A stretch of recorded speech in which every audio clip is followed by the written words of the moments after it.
Étudiants, bonjour. Alors, par rapport à l'état d'avancement dans notre cours, dans l'élément de module négociation commerciale, nous avons jugé judicieux de réaliser une synthèse par rapport à tous les éléments que nous avions déjà étudiés dans le cours. Cette synthèse va s'articuler autour d'un ensemble de points essentiels. Le premier point aura trait à la psychologie de la négociation. Le deuxième va s'intéresser à la conduite et à la démarche stratégique de la négociation, dans laquelle nous allons mettre l'accent sur un élément extrêmement intéressant dans la négociation qui est celui de la dynamique et de la contrepartie commerciale, pour aboutir à la fin à l'engagement du prospect vers la conclusion. Je commence ma synthèse par la première partie de la négociation qui est la psychologie de la négociation. Cette psychologie sur laquelle nous allons nous focaliser sur deux points essentiels. La morphopsychologie et sa relation avec la personnalité. En effet, comme nous l'avions déjà vu, la morphopsychologie distingue 4 personnalités extrêmes, le sanguin, le lymphatique, le nerveux et le bilieux, et qui représentent des personnalités extrêmement différentes avec lesquelles il faut adopter des types d'argumentation et de négociations correspondant à chaque catégorie. Nous allons commencer alors par la catégorie des sanguins, une catégorie dont le visage ovale ou rond, c'est une catégorie avec laquelle on remarque que c'est une personnalité de solidaire extraverti. Une personnalité avec laquelle il faut obligatoirement penser à utiliser une négociation émotionnelle. Alors pourquoi une négociation émotionnelle?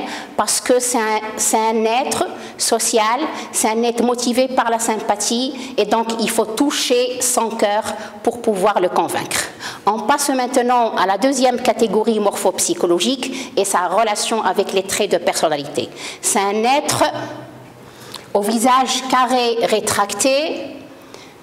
Généralement, sa personnalité est introvertie dominante. Alors pourquoi on dit généralement, et c'est valable pour les 4 catégories morphopsychologiques, parce que la personnalité peut évoluer avec les expériences de la vie et on peut trouver des exceptions. Et donc partout, dans chaque catégorie morphopsychologique, il faut souligner la question qu'il va y avoir des exceptions, puisque la morphopsychologie est une science sociale et qu'il faut prendre avec beaucoup de précautions. Cet introverti dominant, c'est un être qui est réservé, avec une attitude taciturne.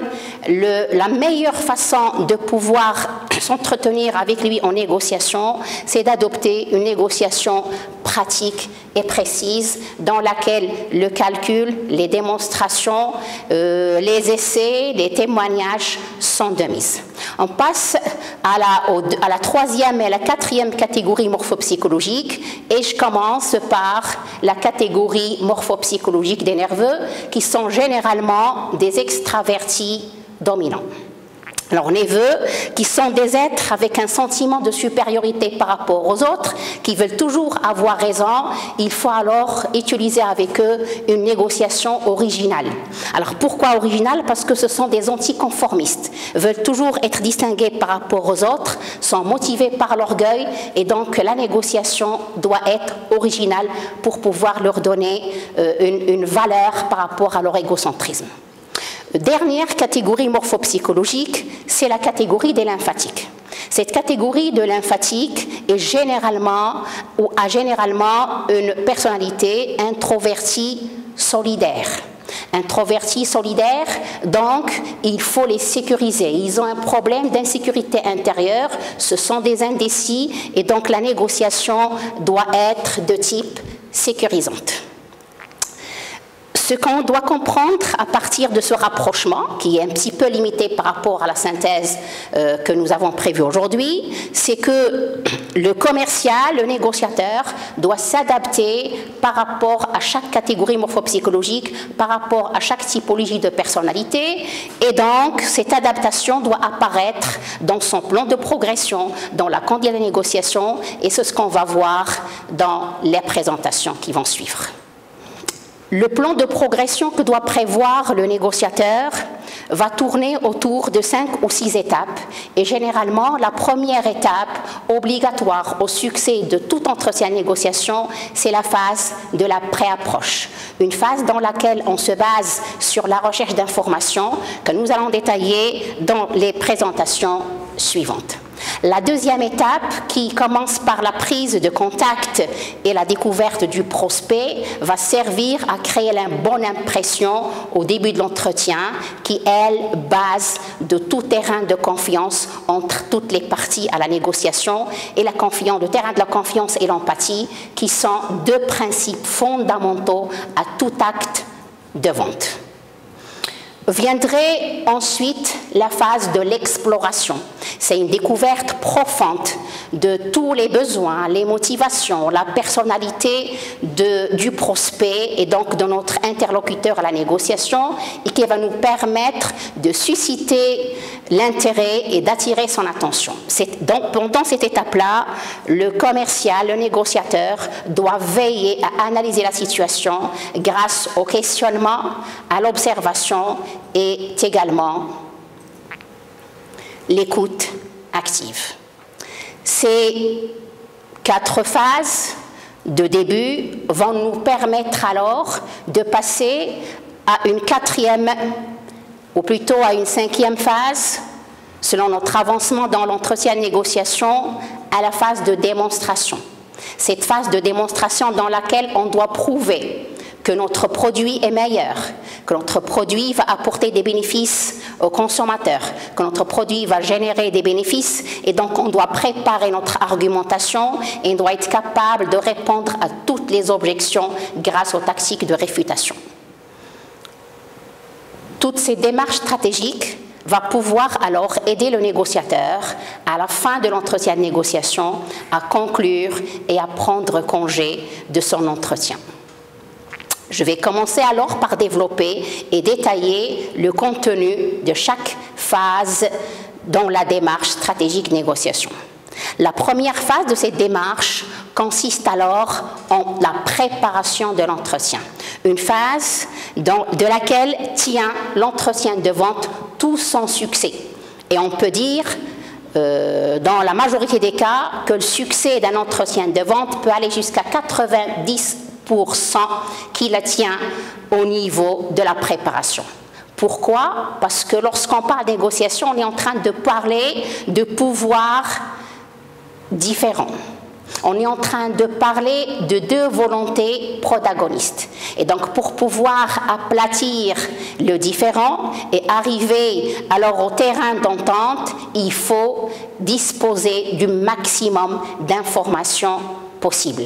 Là, on sait très bien que l'information, c'est le pouvoir, et celui qui détient plus de pouvoir, plus d'informations, va détenir le plus de pouvoir. C'est la raison pour laquelle les informations auxquelles doit s'intéresser le négociateur pendant la phase de pré-approche doivent être centrées sur son entreprise, centrées également sur le produit qu'il va vendre, centrées sur le marché et centrées sur le prospect.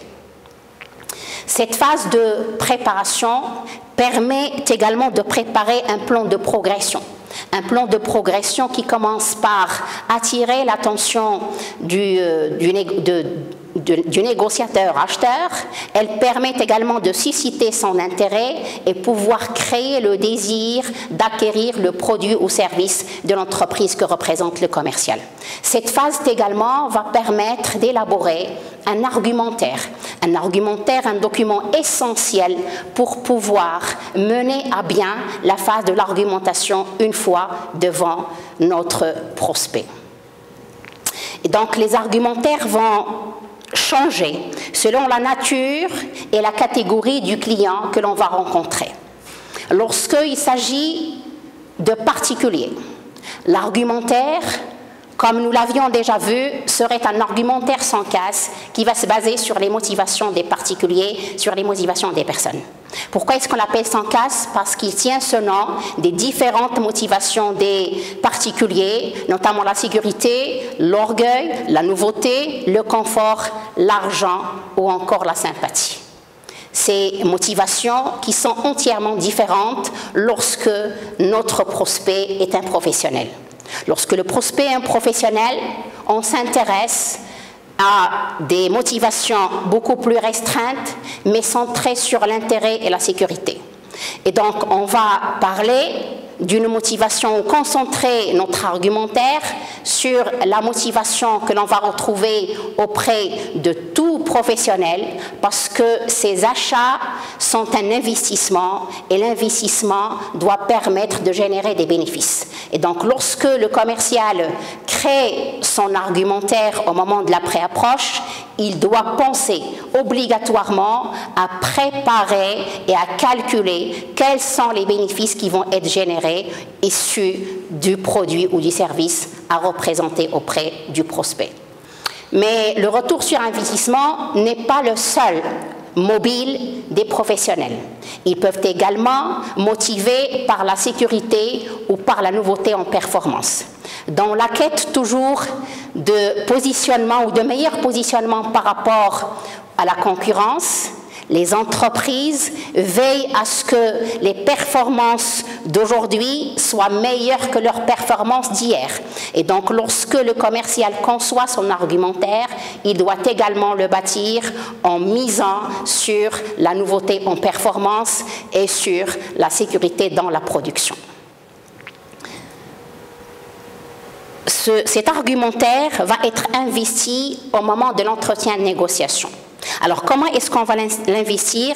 C'est en sélectionnant et en personnalisant les différents arguments qu'on aurait préparés, soit dans l'argumentaire sans casse ou dans l'argumentaire qu'on va adresser aux professionnels. Ce processus d'argumentation commence d'abord par une orientation client, c'est-à-dire que la première étape à laquelle on va donner plus d'attention serait la phase de la détermination du besoin. Et donc, après avoir questionné le prospect, il faut valoriser le besoin pour pouvoir apporter les arguments nécessaires à sa demande, à son besoin, à sa motivation et à sa personnalité.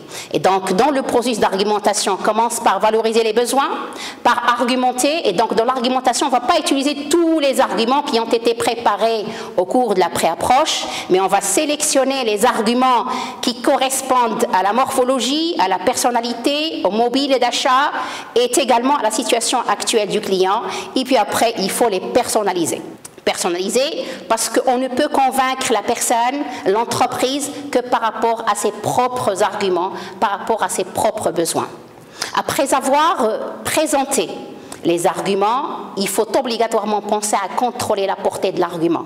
Il faut alors, parce que dans le contrôle de la portée de l'argument, on est en train de voir est-ce que le prospect a compris, est-ce qu'il est d'accord.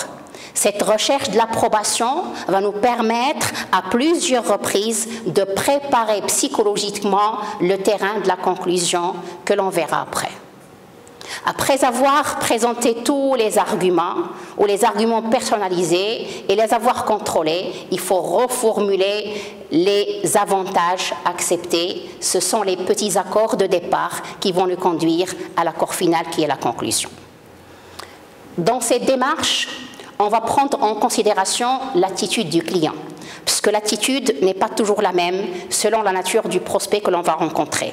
On va rencontrer des personnes qui ont déjà décidé d'acheter et qui sont peut-être dans l'attitude de l'acceptation. On va également rencontrer des personnes qui n'ont pas décidé d'acheter et qu'on va démarcher.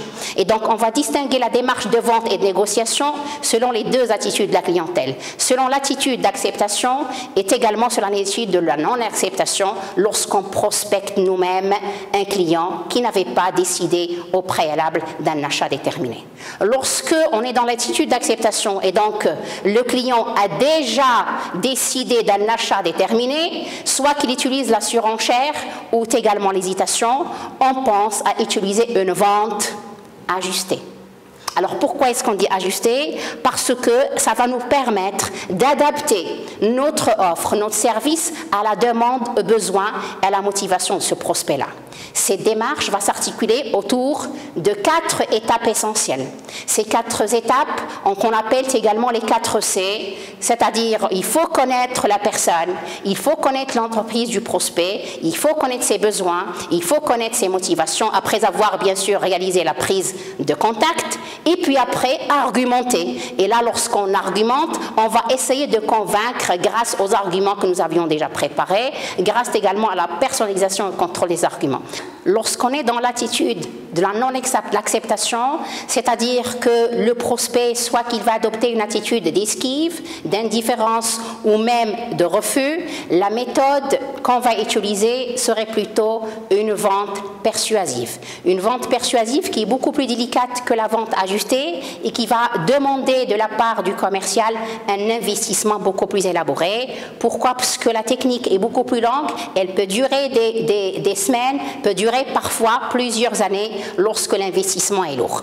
Donc cette vente persuasive commence par la prise de contact comme la vente ajustée et passe après à l'analyse de la situation qui se base sur le questionnement et sur la recherche d'insatisfaction. Cette recherche d'insatisfaction doit émaner du prospect. C'est lui, on doit pousser le prospect à parler lui-même de façon indirecte des insatisfactions qu'il trouve dans sa situation actuelle. Ensuite, lorsqu'on va découvrir l'insatisfaction, il faut accentuer la nécessité du changement vers une situation meilleure et on ne commence à présenter notre offre ou notre service qu'après avoir passé par ces 4 étapes pour pouvoir ensuite démontrer la supériorité de notre offre par rapport à la situation actuelle du client et par rapport également à la situation du marché. Il faut aider puisque le prospect n'a pas décidé de l'achat, ne l'avait pas programmé, il faut l'inciter à acheter. L'inciter à acheter grâce aux différentes facilités de paiement, grâce aux services après-vente et également grâce aux différentes garanties qui mènent le prospect à une situation de sécurité après la vente. Au cours de la phase d'argumentation, le prospect certainement va écouter les arguments, mais il doit avoir des objections à émettre pour faire une meilleure affaire. Ces objections doivent obligatoirement être traitées, mieux encore, ils doivent être déracinés pour ne pas apparaître à un moment crucial qui est celui de la pré-conclusion. Ce traitement d'objection suit lui aussi un enchaînement particulier qui permet alors de finaliser la négociation et de conduire vers le terrain d'entente. Il commence d'abord par identifier l'objection. Il ne faut pas utiliser le silence lorsqu'on entend une objection. Il faut l'accepter. L'acceptation de l'objection permet alors de désamorcer tous les conflits de la négociation et d'atténuer le différend entre les différentes parties. Il faut chercher à comprendre, ne jamais se précipiter à répondre, à argumenter, mais chercher d'abord à comprendre, parce que parfois dans l'objection, il y a un questionnement, un manque d'information, donc je ne me précipite pas en tant que commercial à répondre, à argumenter, mais je dois d'abord chercher à comprendre la nature de l'objection avant de sélectionner l'argument et la preuve adéquate pour pouvoir y répondre.